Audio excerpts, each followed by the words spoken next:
다시 만나야 할 주님, 오늘 11번째 시간입니다. 오늘은 어떤 드라마의 명대사를 가지고 설교 제목을 정해보았습니다. 아프냐? 나도 아프다. 제가 아침에 그 드라마 짤을 보고 지금 흉내내 본 건데 아무도 공감을 안 하시네요. 오늘 본문 요한복음 11장에는 베다니에 사는 나사로의 죽음과 그의 누이들인 마르다와 마리아를 만난 예수님의 이야기가 나옵니다. 이 이야기의 시작은 나사로가 병에 걸렸다는 것에서 시작해서 그가 죽었다가 3일 만에 부활하는 놀라운 사건으로 끝이 납니다. 성경에서는 인물을 소개할 때요, 누구의 아들이다 이렇게 말하거나 아니면 어느 동네 출신의 누구다 이렇게 소개를 합니다. 그러나 이 세 남매를 소개하면서는 부모의 이름이 등장하지 않습니다. 아마도 부모를 일찍 여의었을 가능성이 큽니다. 그리고 이 세 남매의 오빠인 나사로는 오랜 병을 앓은 것 같습니다. 요한복음 11장 1절을 보면 나사로를 이렇게 소개합니다. 어떤 병자가 있으니 이는 마리아와 그 자매 마르다의 마을 베다니에 사는 나사로라. 보통은 나사로라고 하는 사람이 있는데 그가 어느 날 병에 걸렸다 이런 식으로 말을 하는데, 오늘 본문은 시작부터 나사로를 처음부터 병자라고 못을 받고 시작합니다. 아마도 나사로의 병은 어느 날 갑자기 생긴 병이 아니라 만성적인 병이었던 것 같습니다. 먼저 이 나사로 남매가 사는 베다니라고 하는 이 동네에 대해서 성경 말씀을 통해 좀 우리가 전이해를 가질 필요가 있을 것 같습니다. 마태복음 26장 6절과 7절 말씀을 보면 예수께서 베다니 나병 환자 시몬의 집에 계실 때에 한 여자가 매우 귀한 향유 한 옥합을 가지고 나와서 식사하시는 예수의 머리에 부으니. 그리고 같은 내용을 담고 있는 마가복음 14장 3절 말씀도 보면은 예수께서 베다니 나병 환자 시몬의 집에서 식사하실 때에 한 여자가 매우 값진 향유 곧 순전한 나드 한 옥합을 가지고 와서 그 옥합을 깨뜨려 예수의 머리에 부으니, 이렇게 말씀합니다. 이 두 말씀 모두 예수님께서 베다니에 나병 환자 시몬의 집에 가셨다라는 것을 언급합니다. 그러니까 베다니는 나병 환자들을 위한 마을이었다는 것을 우리는 알 수 있습니다. 베다니라고 하는 이 지명의 뜻도 번민하는 자의 집, 가난한 자의 집 이런 뜻입니다. 쉽게 말하면 베다니는 가난하고 병든 사람들, 나병 환자들과 같이 사회적으로 무시당하거나 부정하다고 여김을 받는 사람들이 모여서 사는 그런 빈민촌이었던 겁니다. 이런 상황을 종합해 보면 이 세 남매는 매우 가난한 환경에서 서로를 의지하며 살았을 겁니다. 나사로가 나병으로 죽었는지는 모르겠지만 적어도 몸이 병약하고 오랫동안 열악한 환경 속에서 살아왔다는 것도 우리는 짐작할 수 있습니다. 확실히 이 세 남매는 사회적으로나 경제적으로나 어려운 처지에 있습니다. 누구 하나 돌봐줄 사람도 없고 오랫동안 병치레를 하는 오빠와 함께 사는 가난한 자매였다는 것도 우리는 알 수 있습니다. 성경을 보면 예수님께서 3번 눈물을 흘리셨습니다. 한 번은 예루살렘에 입성하시면서 앞으로 멸망당할 이 미래의 예루살렘을 보시면서 주님이 눈물을 흘리셨습니다. 다른 하나는 십자가를 지시기 전에 겟세마네 동산에서 주님이 울면서 기도하셨고요. 그리고 마지막 주님이 눈물을 흘리신 것은 바로 오늘 본문의 나사로의 무덤 앞에서 눈물을 흘리셨습니다. 특별히 세 번째 나사로의 무덤 앞에서 흘렸던 주님의 이 눈물은 이 불쌍한 남매의 삶에 흘리신 주님의 눈물이었습니다.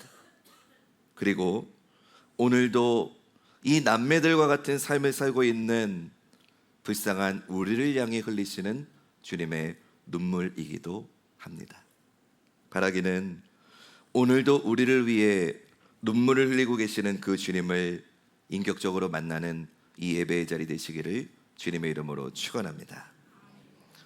어느 날 나사로는 몸이 갑자기 쇠약해졌습니다. 상태가 좋아질 것 같지도 않았습니다. 두 여동생은 서둘러서 예수님께 사람을 보냅니다.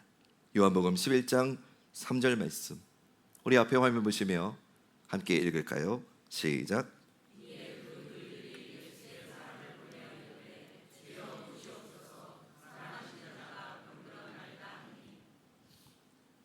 사랑하시는 자가 병들었나이다. 이 표현보다 더 간곡한 요청이 있을까요? 주여, 당신이 사랑하시는 자가 병들었습니다. 예수님과 이 남매의 관계는 그냥 지나가는 관계가 아니었습니다. 당신이 사랑하는 자가 병들었습니다. 이 말 안에는 오랫동안 교제해온 관계를 담고 있습니다. 예수님은 아마 자주 이 나사로 남매의 집에 들르셨던 것 같습니다. 물론 대접을 잘 받거나 대접할 수 있는 그런 집은 아니었을 겁니다. 마태복음 21장 17절 18절 말씀을 보면 베단이라고 하는 동네에 대해서 조금 더 알 수 있습니다. 그들을 떠나 성 밖으로 베다니에 가서 거기서 유하시니라. 이른 아침에 성으로 들어오실 때에 시장하신지라. 예수님은 가난한 마을 베다니에서 하루를 묵으셔도 이른 아침에 나오셨고, 그것도 아침을 먹지 못해서 시장하셨다라고 방금 본문은 말합니다. 여러분, 우리는 마르다와 마리아 이야기 아시지요? 마리아는 예수님의 발치에 앉아서 말씀을 듣고 있으니까 마르다가 부엌에서 분주하게 일을 하다가 예수님 왜 뭐라고 안 하십니까? 나는 이렇게 분주한데 왜 내 동생에게는 도우라고 하지 않으십니까? 그 이야기 여러분 아시지요? 어쩌면 마르다가 부엌에서 분주했던 이유는 대접할 음식이 많아서가 아니라 딱히 대접할 게 마땅치 않아서 괴로웠던 거 아닐까, 그런 생각도 해보았습니다. 어쨌든 이런 두 자매가 예수님을 간절하게 청합니다. 좋은 일로 모시는 것도 아니고 대접할 게 준비되어서 청하는 것도 아닙니다. 오빠 나사로가 아프기 때문입니다. 사람들이 가난하고 남용한 자들이 사는 곳이라고 멸시하는 그 베다니 마을에서조차도 더 가난하고 어려운 두 자매가 주님이 사랑하시는 나사로가 병들었습니다 라고 하면서 속히 와주시기를 청하고 있는 겁니다. 이런 상황 속에서 4절 말씀, 우리 이 말씀 같이 읽겠습니다. 시작.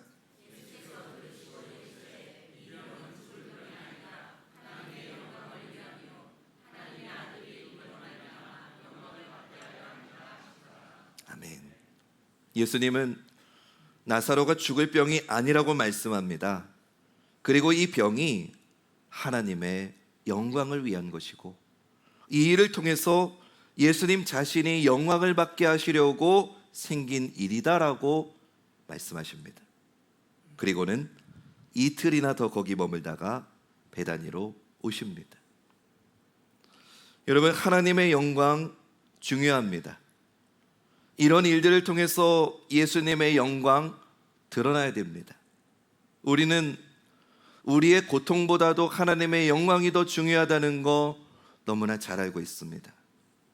그런데 그게 남의 얘기가 아니라 내 일이 되면 하나님의 영광이 중요하다는 거 머리로는 알지만 내가 정말 힘들 때는 그것이 정말 내 마음에 와닿지 않을 때가 우리는 솔직히 많습니다. 그래서 예수님이 죽을 병이 아니라는 이유로 이틀이나 더 늦게 출발하셨다는 것이 이것이 내일이라고 생각하면 너무나 속상합니다. 그러나 사랑하는 여러분, 기억하십시오. 예수님은 하나님의 영광을 중요하게 생각하신다고 해서 우리의 고통을 외면하시는 분이 절대로 아닙니다. 다시 말씀드립니다. 예수님은 하나님의 영광을 중요하게 예수님이 생각하신다고 해서 오늘 우리의 고통을 외면하시는 분이 절대로 아닙니다. 세상 누구보다 나사로의 이 병과 그 어려운 상황에서도 잘 견디며 살아온 이 두 자매의 마음을 예수님이 모르실 리가 없습니다. 아마 예수님도 인간적인 마음으로는 당장이라도 뛰어오고 싶으셨을 겁니다. 하나님의 영광과 당신이 이 땅에서 오셔서 하셔야 될 가장 중요한 사명을 위해서 때를 기다리느라고 가지 않으신 거지 예수님께서 이 남매의 고통을 모르신 게 아닙니다. 요한은 예수님의 이 마음을 잘 알고 있었습니다. 그래서 5절부터 7절에서 이렇게 기록합니다. 예수께서 본래 마르다와 그 동생과 나사로를 사랑하시더니 나사로가 병들었다함을 들으시고 그 계시던 곳에 이틀을 더 유하시고 7절은 여러분들이 읽어주시겠습니까? 시작. 아멘. 요한은 예수님이 원래부터 이 나사로 세 남매를 사랑하셨다는 걸 알고 있었습니다. 그런데도 하나님의 영광을 위해서 참고 기다리셨다는 것을 요한은 옆에서 본 겁니다. 그리고 이틀이 지나자 제자들에게 유대로 먼저 가자고 말씀하신 분은 예수님이십니다. 아마도 이 이틀은 예수님에게 너무나 견디기 힘든 이틀이었을 겁니다. 사랑하는 세 남매를 위해서 하루라도 빨리 가야 하지만 하나님의 일을 위해서 참으셔야 했습니다. 예수님은 그 이틀 동안 마리아와 마르다가 주님을 기다린 것보다 훨씬 더 많이 이 자매를 생각하고 계셨습니다. 예수님이 유대로 다시 가자고 하시는 말씀에 제자들은 이해를 못하면서 8절에 이렇게 말합니다. 제자들이 말하되 라삐여 방금도 유대인이 돌로 치려 하였는데 또 그리로 가시려 하나이까? 선생님, 지금도 유대인들이 돌로 우리를 죽이려고 하는데 왜 그리로 가려고 하십니까? 라고 묻는 겁니다. 그 이유에 대해서 예수님은 이렇게 말씀하십니다. 9절과 10절 말씀. 예수께서 대답하시되 낮이 12시간이 아니냐? 사람이 낮에 다니면 이 세상의 빛을 보므로 실족하지 아니하고 밤에 다니면 빛이 그 사람 안에 없는 고로 실족하느니라. 이 말씀대로 예수님은 어두운 곳을 비추는 빛이십니다. 그렇게 지금 예수님의 마음을 몰라서 실족할지도 모르는 이 마르다와 마리아 이 자매에게 주님은 당신의 생명의 빛을 비추어 주시러 반드시 가셔야만 했던 겁니다.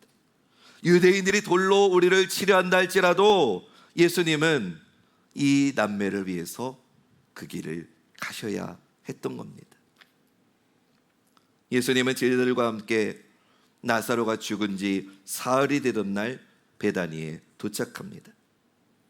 아니나 다를까 마르다는 그래도 언니라서 예수님께 나왔지만 동생 마리아는 예수님이 오셨음에도 영접하러 나오질 않습니다. 20절. 마르다는 예수께서 오신다는 말을 듣고 곧 나가 맞이하되 마리아는 집에 앉았더라. 마르다는 비록 예수님이 제때 오지 않아서 오빠가 죽긴 했지만 그래도 예수님에 대한 믿음을 저버리고 싶지는 않았습니다. 21절, 우리 21절 말씀 함께 읽을까요? 시작.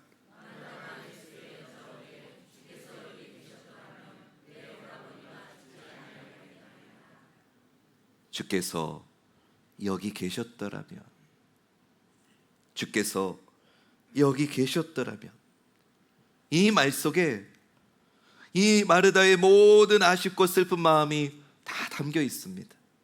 그럼에도 마르다는 이렇게 고백합니다. 22절, 그러나 나는 이제라도 주께서 무엇이든지 하나님께 구하시는 것을 하나님이 주실 줄을 아나이다. 여러분, 마르다는 정말 좋은 신앙인입니다. 비록 오빠 나사로는 죽었지만 이 일에 대한 주님의 뜻이 있을 거라는 걸 믿었습니다. 하나님이 다른 더 좋은 일을 주실 거라고 믿음으로 고백합니다. 하지만 그것이 오빠 나사로가 다시 살아날 것이라고는 생각하지 못했지요. 그래서 예수님이 나사로가 다시 살아날 거다라고 말씀하시자 이렇게 말합니다. 24절, 마르다가 이르되 마지막 날 부활 때에는 다시 살아날 줄을 내가 아나이다. 마르다는 정말 귀한 여인입니다. 어렵고 가난하고 힘든 가운데서도 주님을 극진히 모셨습니다. 대접했습니다. 봉사했습니다. 마르다는 정말 힘들고 어려운 상황 속에서도 무엇이 바른 신앙인지를 생각하고 실천하는 성도의 귀감이 되는 롤모델입니다. 마르다의 믿음은 정말 훌륭합니다. 오빠의 죽음도 견디어낼 믿음을 가졌습니다. 주님이 조금 더 일찍 오셨더라면 좋았겠지만 그렇게 되지 않았어도 예수님을 원망하진 않았습니다. 놀라운 믿음입니다. 어떻게 이런 믿음을 가질 수 있었을까? 저는 생각해 보았습니다. 여러분, 성경은요, 묻는 만큼 답을 줍니다. 성경을 내가 질문을 하면 할수록 성령님은 우리에게 답을 주십니다. 어떻게 마르다에게는 이런 믿음이 있을 수 있었을까 물었습니다. 성령님이 주신 답은 그녀의, 마르다의 인생의 결과라고 감동을 주셨습니다. 병으로 아픈 오빠와 철없는 동생 사이에서 실질적인 가장 역할, 또 엄마의 역할을 해왔던 사람은 마르다일 수밖에 없었을 겁니다. 눈물을 삼키는 삶, 믿음으로 견디는 삶, 그렇게 씩씩하게 견뎌야만 살 수 있을 것 같은 이 세상을 살았던 이가 바로 마르다였습니다. 예수님은 자신이 늦게 온 걸 이해해주고 눈물을 삼키면서 씩씩하게 살아가려고 애쓰는 마르다에게 25절, 26절에서 우리가 너무나 잘 아는 말씀을 주십니다. 우리 이 말씀 함께 선포해 봅니다. 시작.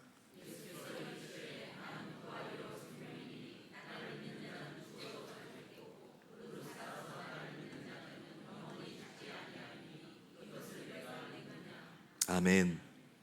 이 본문은 장례식장에서 천국의 소망을 주는 본문으로도 많이 쓰이고요. 매해 부활절이 되면은 이 본문을 가지고 설교도 많이 합니다. 부활에 대한 메시지이죠. 그러나 오늘 저는 말씀을 묵상하고 준비하면서 부활의 메시지 이전에 예수님께서 마르다에게 그 눈물을 삼키면서 믿음으로 버텨내면서 살아왔던 그 마르다에게 이렇게 말씀하시는 것으로 다가왔습니다. 마르다야, 너무 그렇게 씩씩하게 견디지 않아도 괜찮다. 너의 안타까움, 너의 간절함, 너의 눈물을 내가 알고 있다. 마르다야, 너 지금 너무 힘들지 않느냐? 너 지금 너무 아프지 않느냐? 마르다야, 나도 아프다. 그래서 지금 내가 너에게 왔다. 주님은 지금 마르다에게 그렇게 말씀하시는 것이라고 저는 생각이 됩니다. 자신의 마음을 추스린 마르다와는 다르게 마리아는 예수님을 보자마자 자기의 감정을 쏟아냅니다. 32절. 마리아가 예수 계신 곳에 가서 배웠고 그 발 앞에서 엎드려 이르되 주께서 여기 계셨더라면 내 오라버니가 죽지 아니하였겠나이다 하더라. 주께서 여기 계셨더라면. 마르다와 똑같은 말을 하는 것 같습니다. 하지만 말은 똑같지만 태도는 다릅니다. 마리아는 주님 발 앞에 엎드렸습니다. 그리고 자신의 감정을 쏟아냈습니다. 여러분, 오해는 하지 마세요. 지금 제가 이렇게 마리아의 이런 모습이 더 믿음이 좋다, 아니면은 삭히고 눈물을 삼키고도 믿음의 고백을 하는 마르다의 믿음이 더 좋다, 그런 걸 지금 비교하려는 게 아닙니다. 단지 마리아는 언니와는 다르게 자기의 감정을 솔직하게 주님께 표현했다는 것입니다.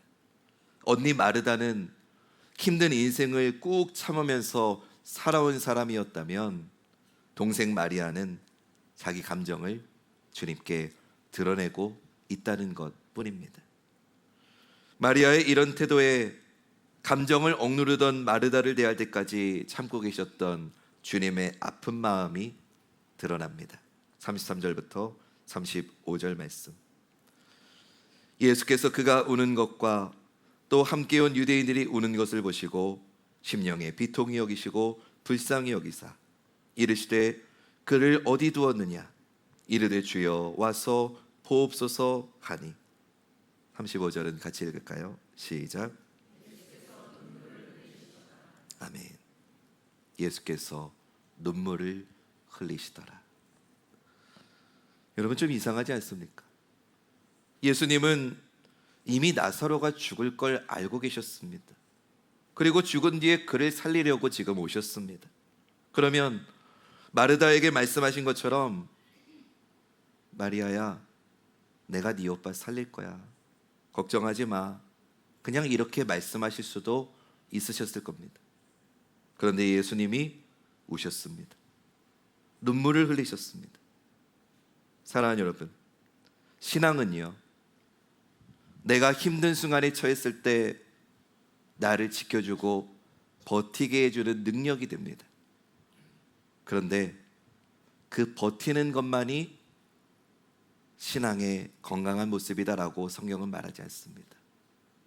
신앙이 힘든 순간에 나를 버티게 하는 능력이 되는 건 분명하지만 성경은 감정을 숨기는 게 더 좋은 믿음이다라고 한 번도 말하지 않습니다. 그러니 여러분, 고통스러운 일이 있으십니까? 그러면 그 고통을 주님께 드러내십시오. 슬픔이 있으시면 그 슬픔을 주님께 아뢰십시오. 주님은 우리에게 이성적인 믿음만을 강요하시는 분 아닙니다. 오늘 본문을 통해 주님은 우리에게 너의 마음을 드러내라고, 너의 상한 심령을 보이라고 말씀하십니다. 여러분, 기도가 무엇입니까? 기도는 간절함과 함께 지금의 내 상태, 지금의 내 마음을 하나님께 내어드리는 것, 올려드리는 것, 그것이 기도인 줄로 믿습니다. 우리는 주님 앞에 솔직한 내 마음을 드러낼 필요가 있습니다. 주님은 우리보다 더 우리의 마음을 아시는 분이기 때문입니다. 그분은 누구보다 우리를 공감해 주시는 분이고 또한 우리를 위해 눈물이 많은 분입니다. 때로 주님이 우리에게 참아라, 기다려라, 인내라고 말씀하실 때 그때 그분의 마음은 그 누구보다도 더 아파하신다는 것을 여러분 기억하시기 바랍니다.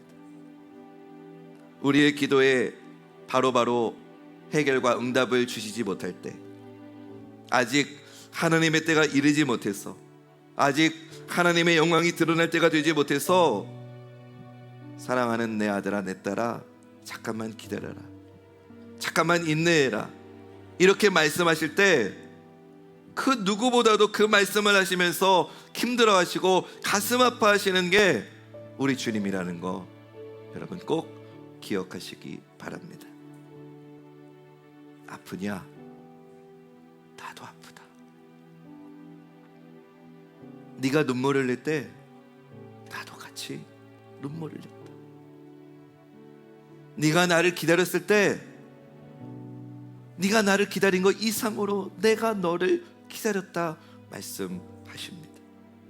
그 주님을 다시 만나는 우리 사랑하는 관악중앙교회 모든 하나님의 자녀들 되시기를 주님의 이름으로 축원합니다.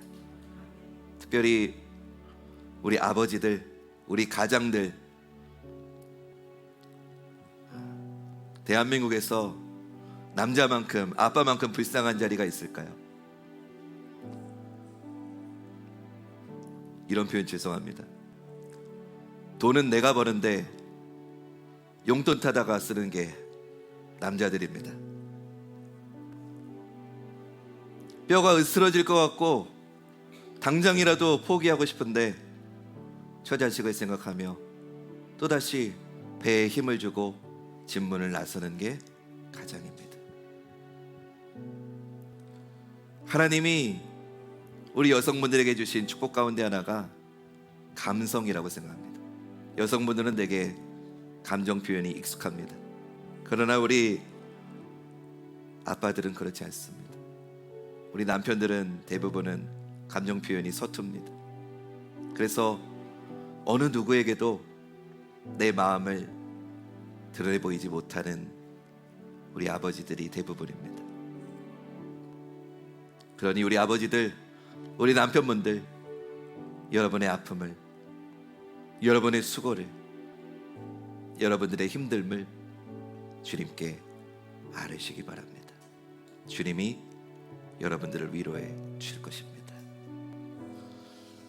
이제 들은 말씀을 삶으로 이어가십시오. 그럴 때 먼저 가신 하나님을 만날 것입니다. 아멘.